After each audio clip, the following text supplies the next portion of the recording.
ಬಾಳೆ ಎಲೆ ಹೇಳ್ತದಂತೆ, ಎಲ್ಲರಿಗಿಂತಲೂ ಕೂಡ ಶ್ರೇಷ್ಠ ನಾನು ಅಂತ. ಯಾಕೆ ಅಂದರೆ ಯಾರದೇ ಮನೆಯ ಯಾವುದೇ ಊಟವಾಗಬೇಕಾದರೂ ಅದು ಬಾಳೆ ಎಲೆಯಲ್ಲೇ ಆಗಬೇಕಲ್ವಾ.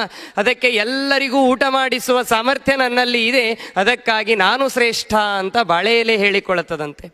ಪಕ್ಕದಲ್ಲಿರುವ ವಿಳೆದೆಲೆಗಿದು ಆಗಲಿಲ್ಲಂತೆ. ವಿಳೆದೆಲೆ ಅಂತದಂತೆ, ಹುಚ್ಚ ನೀನೇನು ಶ್ರೇಷ್ಠನೋ, ಊಟ ಆದಮೇಲೆ ನಿನ್ನನ್ನು ತಿಪ್ಪೆಗೆ ಎಸೀತಾರೆ, ನೀನೇನು ಶ್ರೇಷ್ಠ ಅಂತ ವಿಳೆದೆಲೆ ಕೇಳ್ತದಂತೆ. ಪಕ್ಕದಲ್ಲಿರುವ ಕರಿಬೇವಂತದಂತೆ, ಹಾಗಾದರೆ ನೀನು ಶ್ರೇಷ್ಠನಾ ಅಂತ. ವಿಳೆದೆಲೆ ಅಂತದೆ, ಹೌದು ನಾನು ಶ್ರೇಷ್ಠ. ಯಾಕೆ ಅಂತಂದರೆ ಕೃಷ್ಣ ಮಠದ ಅಡಿಗೆ ನೋಡಿದರೆ ಎಷ್ಟು ರುಚಿಯಾಗಿರ್ತದೆ. ಹೊಟ್ಟೆ ತುಂಬೋವರೆಗೂ ತಿನ್ನೋದಿಲ್ಲ, ಕಂಠ ತುಂಬೋವರೆಗೂ ತಿಂದಿರ್ತೇವೆ ನಾವು. ಮಠದ ಅಡಿಗೆ ಅಂತಂದಾಗ ಅಷ್ಟು ರುಚಿಯಾಗಿರ್ತದಲ್ಲ.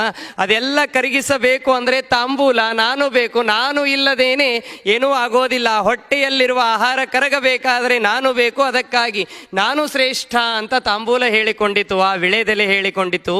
ಕರಿಬೇವಂತದಂತೆ, ನೀನೇನು ಶ್ರೇಷ್ಠನೋ, ನಿನ್ನ ಬಾಯಿಗೆ ಹಾಕೋತಾರೆ ನಿಜ, ಆದರೆ ದಾರಿಯಲ್ಲೆಲ್ಲ ಉಗುಳ್ಕೊಂಡು ಹೋಗ್ತಾರೆ ನಿನ್ನನ್ನು, ನೀನೇನು ಶ್ರೇಷ್ಠ ಅಂತ. ಕೊನೆಗೆ ಕರಿಬೇವು ಹೇಳ್ತದಂತೆ, ನಾನು ಶ್ರೇಷ್ಠ ನೋಡು.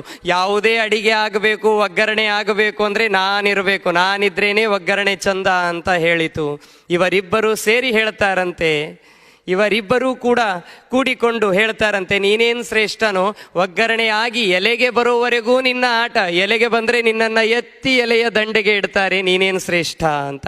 ಇದೆಲ್ಲದರ ಮಧ್ಯದಲ್ಲಿ ಯಾವುದೂ ಮಾತನಾಡದೇ ಇರುವಂತಹ ಒಂದು ಎಲೆ, ಎಲೆಯನ್ನು ಎತ್ತಿದ ಒಬ್ಬ ವ್ಯಕ್ತಿ ಭಗವಂತನ ಪಾದಕ್ಕೆ ಇಟ್ಟ. ಆ ಎಲೆ ಮೇಲೆ ಕುಳಿತಾಗ ಹೇಳ್ತದಂತೆ, ವಿಳೆದೆಲೆ, ಬಾಳೆ ಎಲೆ ನೀನು ಅಹಂಕಾರ ಪಟ್ಟೆ, ನೀನು ತಿಪ್ಪೆಗೆ ಬಿದ್ದೆ. ವಿಳೆದೆಲೆ ನೀನು ಅಹಂಕಾರ ಪಟ್ಟೆ, ದಾರಿಯಲ್ಲಿ ಬಿದ್ದೆ. ಕರಿಬೇವು ನೀನು ಅಹಂಕಾರ ಪಟ್ಟೆ, ಎಲೆಯ ಹೊರಗಡೆ ಬಿದ್ದೆ. ನಾನು ಅಹಂಕಾರ ಬಿಟ್ಟೆ, ಭಗವಂತನ ಪಾದ ಸೇರಿದೆ. ನಾನು ತುಳಸಿ, ಏನಿದ್ದರೇನು ತುಳಸಿ ಇಲ್ಲದ ಪೂಜೆ ಹರಿವಲ್ಲನೋ ಕೊಳ್ಳನೋ. ಆ ನಿಟ್ಟಿನಲ್ಲಿ ಅಹಂಕಾರವನ್ನು ಬಿಟ್ಟಿದ್ದೇ ಆದರೆ ಭಗವಂತನ ಪಾದವನ್ನು ಸೇರ್ತೇವೆ.